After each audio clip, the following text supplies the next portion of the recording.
வணக்கம். இலங்கை செய்திகளுடன் நான் ரோஷன். விரிவான செய்திகளுக்கு முன் தலைப்புச் செய்திகள். சீரற்ற காலநிலை காரணமாக முழுமையாகவும் பகுதி அளவிலும் சேதமடைந்த வீடுகளை துல்லியமான முறையில் அடையாளம் காணுமாறு ஜனாதிபதி அனுருகுமார திசாநாயக்க உத்தரவு. சர்வதேச நாணய நிதியம் திறந்து நீட்டிக்கப்பட்ட நிதி வசதி திட்டத்தின் 6வது தவணையாக சுமார் 350 மில்லியன் டாலரை வழங்கும் விரைவான அணுகல் அனுமதி.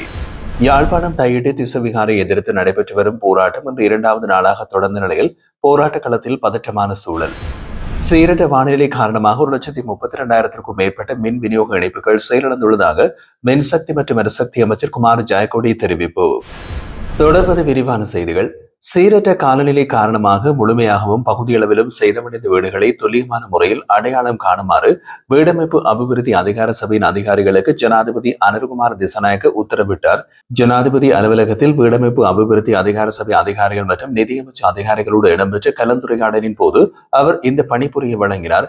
பாதிக்கப்பட்ட குடும்பங்களுக்கு இழப்பீடு வழங்க தேவையான சரியான மற்றும் நம்பத்தகுந்த தகவல்களை பெறுவதற்கான விசேட முறைமை ஒன்றை உருவாக்குமாறும் ஜனாதிபதி அறிவுறுத்தினார்.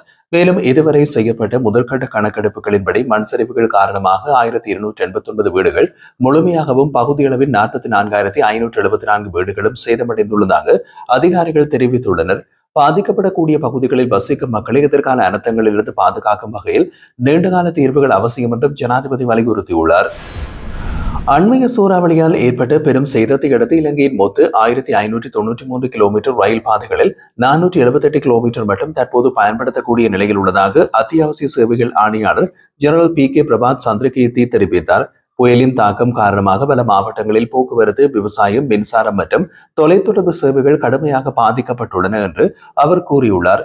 விவசாய சேவைகள் திணைக்களம் வெளியிட்ட அறிக்கையின்படி 1777 குளங்கள், 483 அணைகள், 1936 கால்வாய்கள் மற்றும் 328 விவசாய சாலைகள் சேதமடைந்துள்ளன. இதனுடன் சுமார் 1,37,265 ஏக்கர் விளைநிலங்கள் மற்றும் 305 சிறு கால்வாய்களும் முற்றாக அழிந்துள்ளது. வீதி அபிவிருத்தி அதிகார சபை தடைப்பட்ட 246 சாலைகளை மீண்டும் திறந்துள்ளது. எனினும் நாடு முழுவதும் 22 பாலங்கள் முற்றிலும் சேதமடைந்துள்ளன. அவற்றின் ஊமா மாகாணத்தில் 6, வடக்கு மற்றும் வடமேற்கு மாகாணங்களில் தலா 4, மேற்கு மாகாணத்தில் 3, மத்திய மற்றும் கிழக்கு மாகாணங்களில் தலா 2 மற்றும் வடமத்திய மாகாணத்தில் ஒரு பாலம் அடங்கும். தொலைத்தொடர்பு சேவைகள் 91% வரை மீட்கப்பட்டுள்ளதாலும் நுரலியா மாவட்டத்தில் இன்னமும் பணிகள் நடைபெற்று வருகின்றன. மின் விநியோகத்தில் சேதமடைந்த 16,178 துணை மின் நிலையங்களில் 11,315 மீள செயல்படுத்தப்பட்டுள்ளது. இதன் விளைவாக பாதிக்கப்பட்ட 35,31,841 மின் இணைப்புகளில் 72%, அதாவது 25,26,264 நுகர்வோருக்கு மின்சாரம் மீட்டெடுக்கப்பட்டுள்ளது. அரநாயக்கவில் போக்குவரத்து முற்றாக துண்டிக்கப்பட்டுள்ளதால் அந்த பகுதி மக்களுக்கு அவசர உலர் உணவுப் பொருட்கள் விமானம் மூலம் அனுப்பப்பட்டு வருகிறது. அத்துடன் அங்குள்ள மருத்துவ அணிகளுக்கும் கூடுதல் உதவி வழங்கப்பட்டுள்ளது. மேலும் வீடுகள் மற்றும் கட்டடங்களின் அமைப்பு நிலைத்தன்மையினை ஆய்வு செய்வதற்காக நீர்வளங்கள் மற்றும் வடிகால் அமைப்பு சபை, நீர்வள வாரியம், புவியியல் ஆய்வு மற்றும் சுரங்க பணியகம், நீர்ப்பாசன திணைக்களம், மத்திய பொறியியல் ஆலோசனை நிறுவனம் மற்றும் பேராதனை பல்கலைக்கழகத்திலிருந்து வந்த நிபுணர்கள் தேசிய கட்டட ஆராய்ச்சி நிறுவனத்தோடு இணைந்து பணிபுரிந்து வருகிறார்கள் என்றும் அவர் விளக்கினார். அனர்த்தத்தால் பாதிக்கப்பட்டவர்களுக்கு நிவாரணம் வழங்கிக் கொண்டிருந்த போது வெனப்புவ லொனுவில பகுதியில் ஹெலிகாப்டர் விபத்தில் உயிரிழந்த விமானி குரூப் கேப்டன் நிர்மல் சியம்பலாப்பட்டியவின் பொது உடலுக்கு ஜனாதிபதி அனுருகுமார திசாநாயக்க இறுதி அஞ்சலி செலுத்தியுள்ளார். அஞ்சலிக்காக அவரது உடல் வைக்கப்பட்டுள்ள ரத்மலான இல்லத்திற்கு இன்று முற்பகல் சென்ற ஜனாதிபதி பொது உடலுக்கு இறுதி அஞ்சலி செலுத்தியதோடு அவரது மனைவி, பெற்றோர், சகோதர சகோதரிகள் மற்றும் அவரது குடும்ப உறுப்பினர்கள் அனைவருக்கும் ஆழ்ந்த இரங்கல் தெரிவித்துள்ளார். சுகாதார மற்றும் வெகுஜன ஊடக அமைச்சர் வைத்தியர் நலிந்த ஜெயதேச மற்றும் பாதுகாப்பு அமைச்சின் செயலாளர் ஏர்வைஸ் மார்ஷல் சம்பத் தியகுந்த ஆகியோரும் இந்த நிகழ்வில் கலந்து கொண்டனர். அவசர மனிதாபிமான நடவடிக்கைகளை வலுப்படுத்தும் நோக்கில் மருத்துவர்கள், மருத்துவ நிபுணர்கள், நிவாரண பணியாளர்கள் மற்றும் மீட்பு வல்லுநர்கள் அடங்கிய ஜப்பானிய பேரிடர் நிவாரண மருத்துவ குழு ஒன்று நேற்று இரவு கொழும்பை வந்தடைந்துள்ளது. டிட்வா சூறாவளியினால் ஏற்பட்ட பெரும் அழிவை தொடர்ந்து இலங்கைக்கு ஆதரவளிக்கும் தமது உறுதியான ஒற்றுமையை வெளிப்படுத்தும் வகையில் ஜப்பான் இந்த மருத்துவ குழுவை அனுப்பியுள்ளதாக ஜனாதிபதி ஊடக பிரிவு தெரிவித்துள்ளது. மொத்தம் 27 நிபுணர்களை கொண்ட இந்த குழு இரவு இலங்கை வந்தடைந்தது.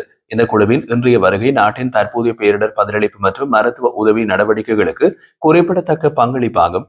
இதற்கு முன் அனுப்பப்பட்ட 4 நிபுணர்கள் உட்பட தற்போது மொத்தம் 31 பேர் கொண்ட ஜப்பானிய குழுவே இலங்கையின் சூறாவளிக்கு பிந்தைய நிவாரண மற்றும் மீட்பு முயற்சிகளில் ஈடுபட்டு வருகின்றனர். ஜப்பானிய குழுவை உத்தியோகபூர்வமாக வரவேற்ற விஞ்ஞான மற்றும் தொழில்நுட்ப அமைச்சர் பேராசிரியர் கிருஷாந்த அபிசேன, வெளிவிவகார அமைச்சின் கிழக்கு ஆசியா மற்றும் ஒசினியா பிரிவின் பணிப்பாளர் நாயகம் சொவித்ரி பணப்போக்கு மற்றும் சுகாதார சேவைகள் பணிப்பாளர் நாயகம் மருத்துவர் அசீல குணவர்தன் ஆகியோர் பங்கேற்றனர். இலங்கைக்கான ஜப்பான் தூதுவர் இசமோட்டா ஆகியோ குழு தலைவர் சியாச்சிரோ இவாசையுடன் இணைந்து மருத்துவர்கள், நிபுணர்கள் மற்றும் நிவாரண பணியாளர்கள் உட்பட 27 பேர் கொண்ட குழுவினரை இலங்கை அதிகாரிகளிடம் உத்தியோகபூர்வமாக ஒப்படைத்தார். இந்த மருத்துவ குழு தேசிய நிறுவனங்களுடன் ஒருங்கிணைந்து தரைமட்டத்தில் முக்கிய மருத்துவ சேவைகளை வழங்குவது, நிவாரண மற்றும் மீட்பு நடவடிக்கைகளை பலப்படுத்துவது மற்றும் சூறாவளியால் கடுமையாக பாதிக்கப்பட்ட பகுதிகளில் சுகாதார சேவைகளை மீட்டெடுப்பதற்கான உதவிகளை வழங்குவது போன்ற பணிகளில் ஈடுபடும் என்று எதிர்பார்க்கப்படுகின்றது. சர்வதேச நாணய நிதியம் தனது நீடிக்கப்பட்ட நிதி வசதி திட்டத்தின் 6வது தவணையாக சுமார் 350 மில்லியன் அமெரிக்க டாலரை இலங்கைக்கு 2 வாரங்களுக்குள் வழங்கும் விரைவான அணுகல் அனுமதி வழங்கப்பட்டுள்ளதாக அறிவித்துள்ளது. இந்த அறிவிப்பு நேற்று நிதியமைச்சர் நடைபெற்ற உயர்மட்ட நன்கொடையாளர் மன்றத்தின் போது சர்வதேச நாணய நிதிய பிரதிநிதியால் வெளியிடப்பட்டது.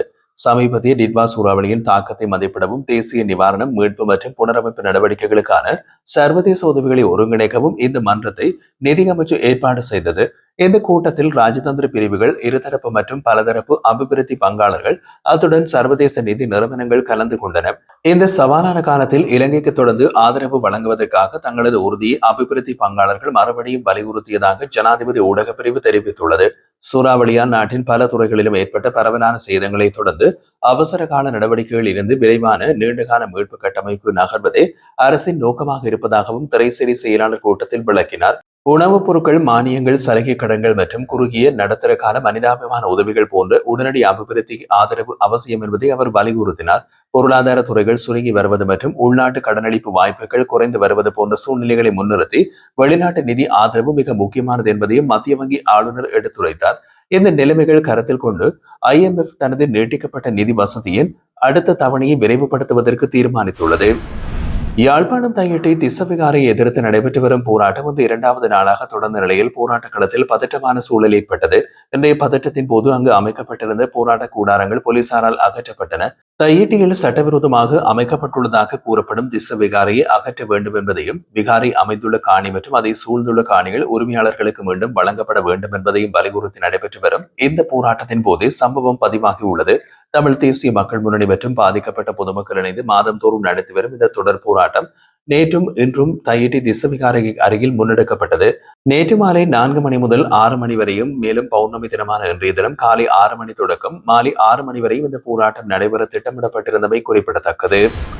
சீரற்ற வானிலை காரணமாக 1,32,000க்கும் மேற்பட்ட மின் விநியோக இணைப்புகள் செயலிழந்துள்ளதாக மின்சக்தி மற்றும் எரிசக்தி அமைச்சர் குமார ஜெயக்கொடி தெரிவித்துள்ளார். பேரிடர் சூழ்நிலையால் ஏற்பட்ட மின்வெட்டு தொடர்பாக நேற்றைய தினம் நாடாளுமன்றத்தில் உரையாற்றிய போது அவர் இந்த தகவலை வெளியிட்டார்.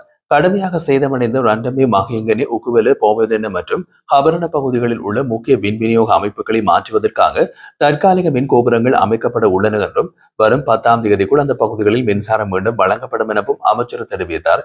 முக்கிய மின் விநியோக அடுக்குகள் பலவும் கடுமையாக சேதமடைந்துள்ளதால் அம்பாறை, மகியங்கனி, வவுனியா உள்ளிட்ட பல பகுதிகளில் மின்சாரம் முற்றிலும் துண்டிக்கப்பட்டுள்ளதாகவும் அவர் குறிப்பிட்டார்.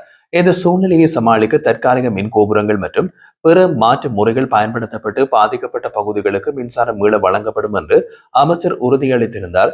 மேலும் இதுவரை செயலிழந்த 1,32,000க்கும் மேற்பட்ட இணைப்புகளில் 62,448 இணைப்புகள் மீண்டும் ஏற்கனவே இணைக்கப்பட்டுள்ளதாகவும் அவர் நாடாளுமன்ற உரையின் போது வலியுறுத்தினார்.